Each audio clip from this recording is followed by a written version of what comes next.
Hello and welcome to Beaverdale Books. Thanks for coming out tonight in this warm evening.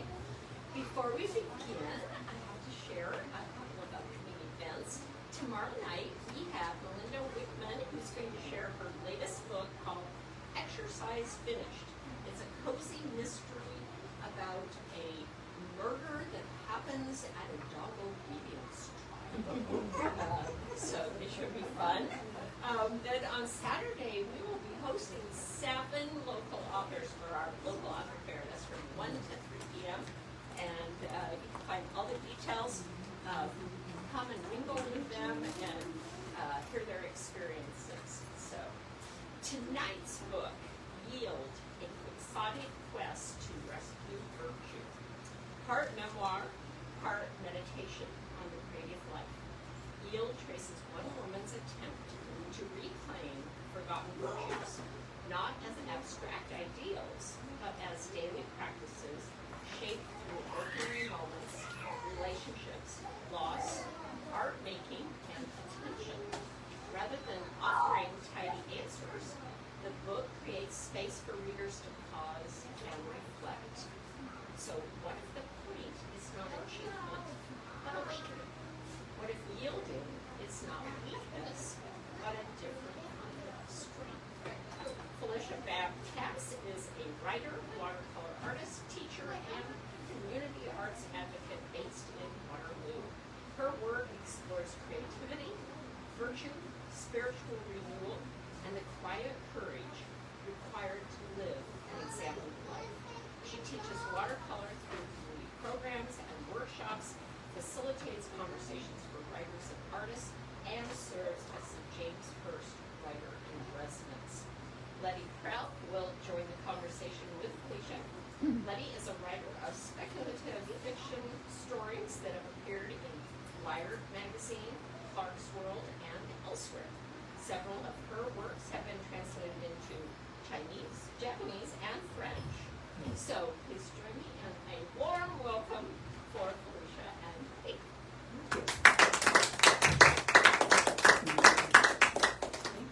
So Felicia, you told me this book began as an experiment. Right. You spent a whole year, can I say, living this? Yes. And so what got you going on this thing, and why virtues? Yeah, that's a great question. Thanks. So, it was after the 2016 election, and I was feeling like the conversation was all around success and achievement, and that we measure, or at least I found myself measuring success by my bank account, my weight, my job title, and I started to ask myself, is there more? And virtues came to mind. Now it sounds really old-fashioned, but I'm a great reader of philosophy. And the idea behind virtues is that it leads to well-being, which is a very modern idea. And so I thought, well, I can't fix the world, but I could start with one heart at a time. And so I decided I would just try to live one virtue a month and kind of see what came up for me. So this book is a record of what came up. Because as soon as you tackle one virtue at a time, or any virtue, the universe conspires to give you a very good lesson in where you're falling short. Maybe, at least for me, sometimes where I had the wrong idea about what that virtue was going to give me. Well, one of the virtues, one of the first virtues is prudence, which definitely sounds old-fashioned. Where did this list of virtues, what did you draw on, or did you create this list? Yeah, that's a great question. I Googled, I looked in the Bible, I looked at some of the great thinkers, Plato, Socrates, some of those folks, and then also just what was going on in my life. What was it that I needed to address right then and there? So that became part of where those virtues came from. Okay. So the title is Yield, Mm-hmm. and there's a traffic light on the cover. Yes. But in reading this book, I have a feeling that you mean something very different in how it's more subtle in how you talk about what yield is to you, what Yeah. you came to. So yield is, it's not a stop sign. It's asking you to pay attention. It's implying that you don't always have the right of way. You may need to consider others as you go about your business. That idea of slowing down, I think is important. And so I was trying to get at some of those ideas with yield. Okay.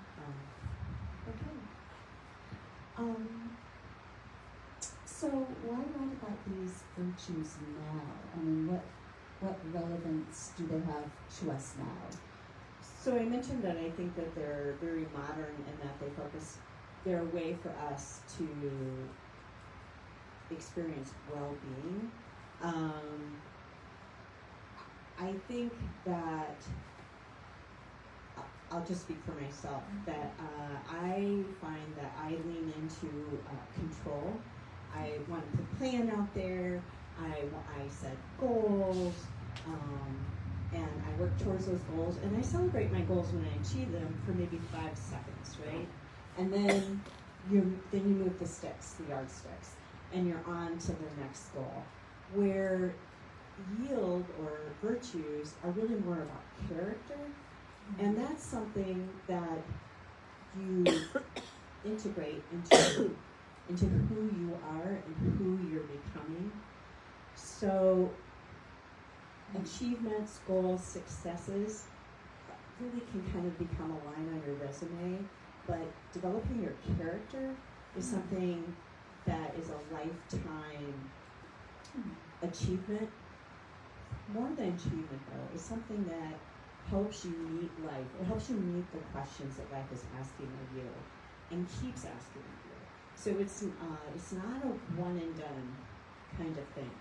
Life is continually asking new questions of us as we go on, and you can use virtue as a way to slow down, be more thoughtful in how you approach those questions, and lean into, my default tends to be control and the queen of 5-point plans, right? We'll do this, and then we'll do this, and we have a backup plan. But if you lean into curiosity and ask, what is this moment asking of me? Is this an opportunity for growth, for seeing the world in a new way? It's a richer experience, even when it's things like ruptures in relationships, or if your health fails, or just dealing with aging. Thank you. So you started the virtue experiment. What were your expectations going in, and what was your experience? Yeah. And were they the same or different? They were very different. I expected to become more virtuous. I'm not sure that worked. Often I failed at the experiments, but as the months kind of ticked by, what I learned is that those failures were really rich opportunities to try approaching life with less control and more creativity, less fear and more love. And so, you asked me before what the yield sign means, and some of it is that. It's like saying, oh, here, this is fear, and I think we're hardwired to default to fear. Yield says, hold on. Recognize that fear's at the door, but are there other ways that you could look at this? Is love a lens that you might want to take? Is generosity a lens that might help you deal with this fear? Compassion. So yield is like a picture book for adults, and I mean that as a compliment. I think adults need it's charming. Thank you. So, how did this happen? That you're both writing and painting, and what was that process like? Right. So let me just go back just a little bit. Yeah. I'm trained professionally as a journalist. So writing has been my first love, and I finally had the time to go back and start exploring that again. And I studied art in college, but never had time to learn art. So I was an art history major, but I wanted to play around with art.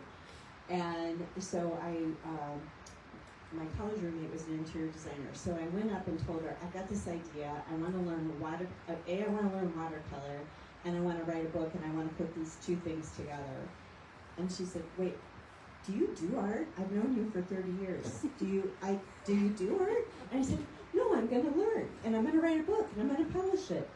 And she said, that's going to take you years. And I said, well, yeah, but life's going to take me years anyway. So this is what I want to do. And part of the reason that I wanted to do this is because I think when you marry two art forms, it enriches the experience. So I think that there are art forms that can speak to our subconscious. So I think about music or songs. They combine music and poetry. Or movies often have a soundtrack.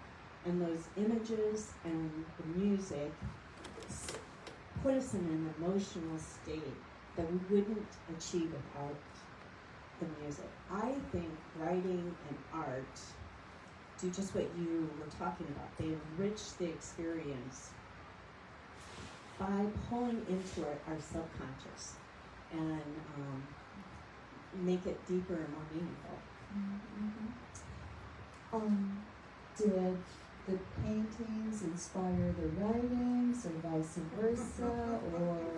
Yes, the writing always inspires the painting because that's where I mean that's just what I'm trained in. That's easier for me to do, and there's always something when I'm writing that almost jumps off the page, it almost glows, and it says this is the thing that you need to paint. And so then I'll begin painting. And just to kind of expand on that, I write and paint most days. So I write first thing in the morning because for me that's a very intellectually rigorous activity. I really need to be sharp and think about what I'm doing. And I'm usually very tired after a writing session. And I think that's one of the best ways to paint because watercolor in particular, the trick is to not not have control. The humidity in the room, the water, the pigment, who you are that day, all shows up in the room, and they're all gonna play and run and do whatever they're gonna do. And if I've exhausted myself in the morning, I'm much more willing to just let the art do what it's going to do. And I have a much happier day when I remember to write in the morning, paint in the afternoon. Nice.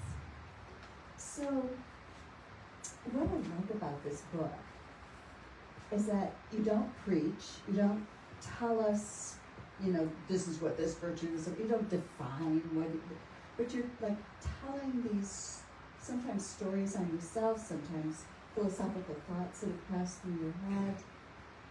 If someone wanted to, try doing one, how would you advise a reader to, do one, pick a virtue and do one? How do you go about that? So I would say a couple of things to that. One is I think the virtues pick you. I don't think you pick the virtues. That was the other surprise to me. I had a list, and I thought I'm just going to go through this list and I would start the month out, and I would be thinking, well, this month is hope, and then I would literally trip, or it felt like I was tripping and falling over something else that happened in life, and I'm like, oh no. It's not going to be hope this month. Hope's going to have to wait. This month it's fortitude. I've got to get some grit and some persistence here. And so I think if somebody else wanted to take this project on, what I'd say is stay open and curious. And your path, your destiny will call you, and you will know it's yours when you face it. And you will also know, the conceit of this book is that this happened over a month, or 1 month at a time. The reality is they believe into each other, and so you will know when that virtue is done with you as well. It comes knocking, and it tells you when it's leaving. Mm-hmm. Do you want to read a little bit? Before you do, what's your next project like? So the next project is, the working title is called Nevertheless, and it's a continuation of an exploration of virtues, but it's more personal than this book is. So it's exploring all the ways that your life can kind of unravel. Those points where I've had grief or relational conflict or job loss, and what those unearth as you try to, what those are asking of you in that moment. So that's the next project, and I'd love to read one. I have some of my art here, and I'll show you.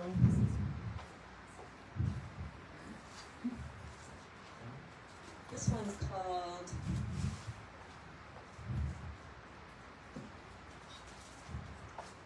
Wrinkled Plans and Starched Resolve, and it's from the Hope chapter.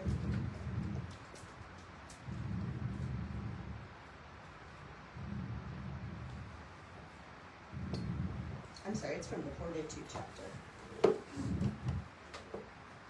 And this is about my grandmother, who's one of the quiet heroes of this book. She was an ordinary woman, an ordinary farm woman, who just loved her family and had a very compassionate perspective on life. So Grandma knew the secret to tending the brokenhearted.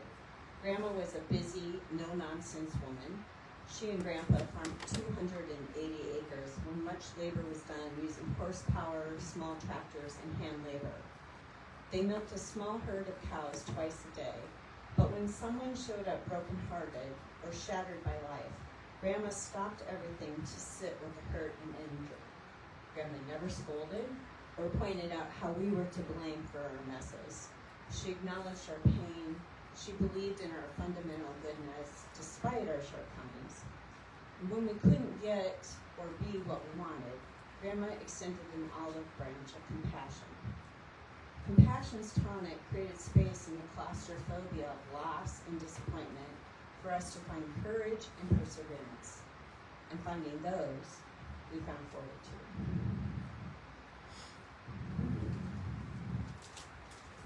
And it's a tablecloth with fancy napkins on it.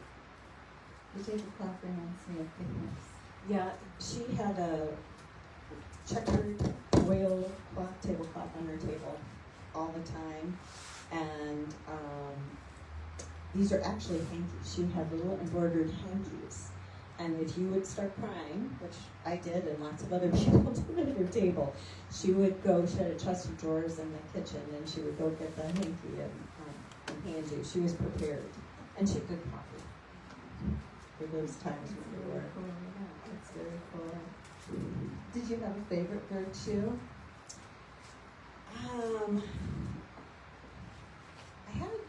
I would say fortitude was the one that was the hardest for me to write. It's hard to pick a favorite virtue. It's easier to remember the ones that you struggle the most with. So I mentioned earlier that I really like to have control. I really like to have plans. And what fortitude asked me to do was give up my plans and to lean into curiosity. What is life asking me in this moment? Are there other ways to look at whatever is challenging? And fortitude asks you also to just keep going. I mean, sometimes the brave choice is to get up, put your clothes on, and walk out the front door and face another day. So it's not, none of these episodes or lessons were big dramatic changes. They were small. And I tend to be a fan of big dramatic changes. The before and after, really like that, And part of what I had to give up was the illusion that there's a before and after. There's just a kind of ongoingness to life. We kind of said we were gonna ask you all, so here's the deal. I started out as a journalist, and I'm way more comfortable asking questions than answering questions. And I also wanted to have a conversation with all of you. So I'm going to ask each of you, is there a question that life is calling you to answer right now? Is there a virtue that if you were going to pick up this project, you think life is asking you to do right now? Jan's got a microphone, so if he wants to be brave. Oh, we've got one back here. I was going to comment on... I don't know if the microphone will I am reach pretty quite well. far. I don't know if you need a microphone, but... I was going to comment... That's as far as it Oh, goes. here, let me comment. Yeah. Page 37. I was just going to comment on page 37, the Oh How I Suffer. Oh. And you know how I love this one. So I love the way it's written in a kind of a meandering way, you know, like it's musings. But then I also love the picture that goes with that one. And I love, it's so relatable. You know, we all have those moments where we just are like beside ourselves. And, you know, we may be a little over dramatic in how we're feeling in that moment. Oh, But having said that, that's one I particularly enjoyed and one I was really drawn to when I read your book and one I love the image for. Great, thank you. Yeah. So what virtue was the discussion on suffering? What did that go with? It goes with freedom. And I can read that if you guys would like that. sure. So, it's the virtue is freedom, and the chapter is called "Oh, How I Suffer." And I'll show you the art here in a minute. I declare my independence from others' expectations. Time for what matters evaporates under the hot sun of others' needs. Why do I assume that if the only thing on my calendar is time for myself or creative pursuits, it means I'm available? And does availability or capacity equal obligation? I wriggle and shrug my shoulders, trying to free myself from the clutch of obligation and resentment. Obligation, she's such a drama queen. And this is obligation on the fainting couch. And resentment leaves a smoke trail of irritation. Thanks for asking for that one, Meredith. Anybody else want to talk about something that life might be asking of them now? It's a very vulnerable question.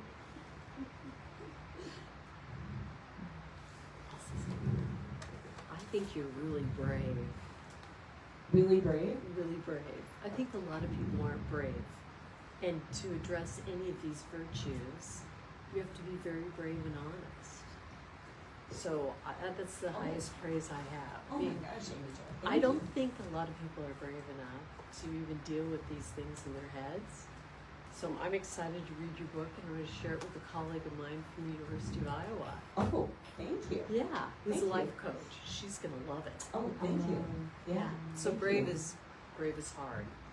It is hard. Brave is hard. And I don't. So I don't see myself as being brave. I think I'm asking questions that most of us are asking and coming up against the same things that trip most of us up, right? These are sort of universal experiences. But thank you very much. I will take it. Yeah, I hope people are asking those questions. I don't know. So when you said you originally made a list of virtues, were there ones that stuck out that you thought, oh, I'm going to have this come up? That one's going to be so much fun. I can't wait to do it. Yeah, exactly. Yes, there was. It was hope, and it was the worst one ever. It was the worst one Tell ever. us more. So I tripped and fell and had a pinched nerve in my neck, which is, so to date, the worst medical thing that has ever happened to me, because doctors can't do anything for you, and you just have to sort of wait it out. And it was many, many, many doctor's appointments. And here's what I thought hope was. If I ask for it, if I want it, and I work for it, I can get it. That is not how hope works, especially when you're facing illness.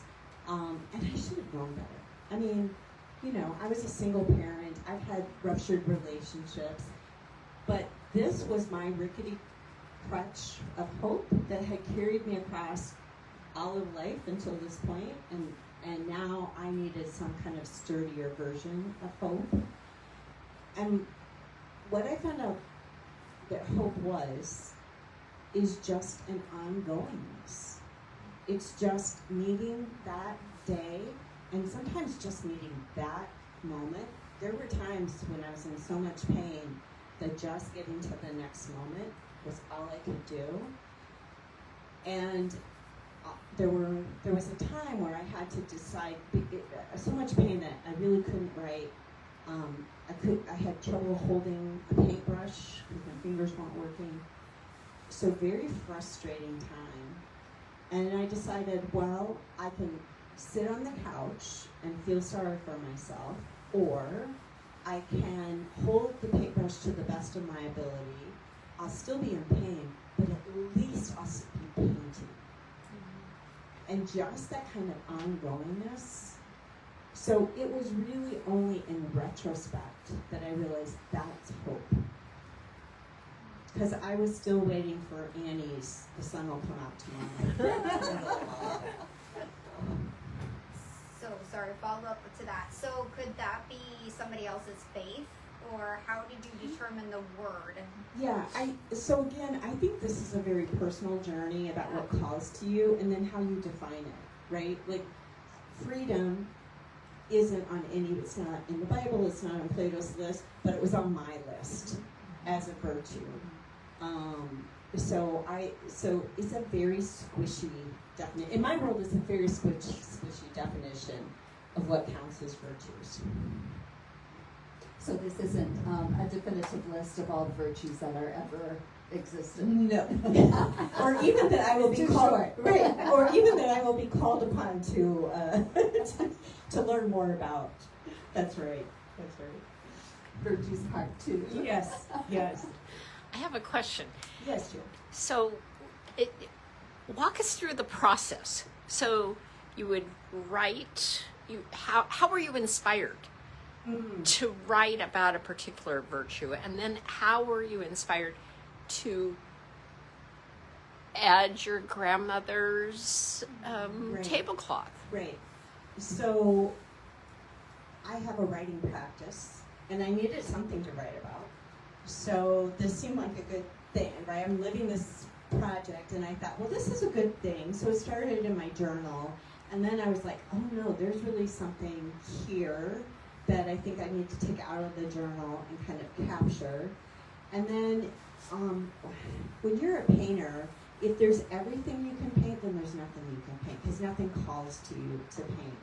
So honestly, I mean, this sounds crazy, but I think this is the way that creativity works. I think that if you are tapped into this universal creative and you put a little prayer out there, it answers. And so literally I would write, I would edit, I would type the things up. And as I was typing them up, it was like those phrases or those words would glow off the screen. And I would think, oh, that, I want to paint that. So like this one, it's a tricycle. It's called Pedal Faster. And this was inspired by my spin coach, who said, if you want to know how to pedal faster, pedal faster. And then you pedal faster. And I thought this was a brilliant piece of wisdom even about life, right? If you want to go forward, and then you will find yourself going forward.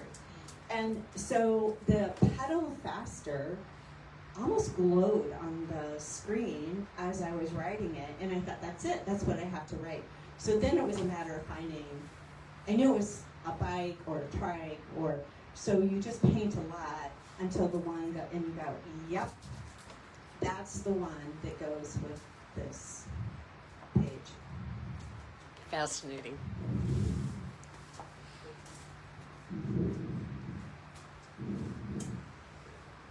Any other comments, questions? Go ahead. Yeah, Tim. Yeah, I'll throw one in.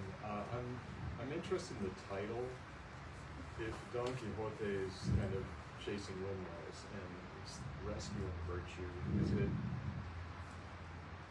is it complicated to live a life of virtue?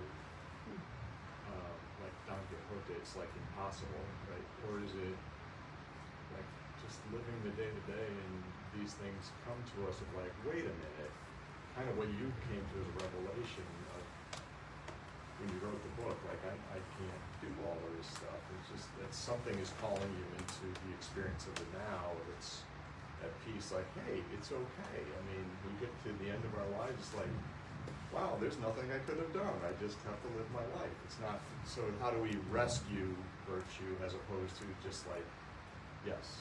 Yeah, it's very tongue-in-cheek, but it is also from a place of honesty in that I had two intentions when I started this project. One was to become more virtuous. And two, to your point, Joe, was to demonstrate how this is done. Right. Because if I could demonstrate how this was done, I could, maybe make a small dent in the world. And my hubris is called out many, many, many times. And so when I was writing this, I really wanted to skewer myself in the title. That this was started with ambition and hubris, and I was brought down to earth pretty quickly. And then all those very philosophical, honest, pure things that you said, those are also true, right? So the title is it's an inside joke with myself. Going from ambitious to zen. Yeah, in 27 steps. Well, really, I commend you too, like with the vulnerability, like putting yourself out there to try and figure this out. I think that's fantastic. Oh, thank you. Thank you. I have if you're a clown, it's easy to show up as a clown. You just show up.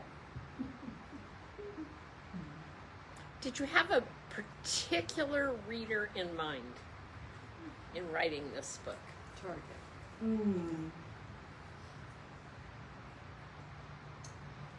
I had a couple of friends that I would send the chapters off to as they were done. Who knew me? So maybe this is how I was so vulnerable. So the friend that I went up to visit, who is my college roommate, has been my friend, one of my dearest friends forever. These were sort of love letters to her, and she knew me. I mean, there was nothing to hide, and so it's a very honest book, because you can't hide from your friends, right? So. Well, I think when you were explaining the book to me, like some time back, you said it's for people who, maybe have retired, or they're starting a new life phase, and this is for people. So when I got the book, I'm like, oh, it's for me planning out and having goals for my next life phase. And it was not, like you said, it's not about the goals and stuff. Yeah. But what is there is, I think, something that is relevant for those of us who are embarking on a different life phase. What was very interesting to me is that I would send the chapters up to my girlfriend, and she had late teens, early 20s kids. And it got so they were looking forward to the packets arriving as much as she was.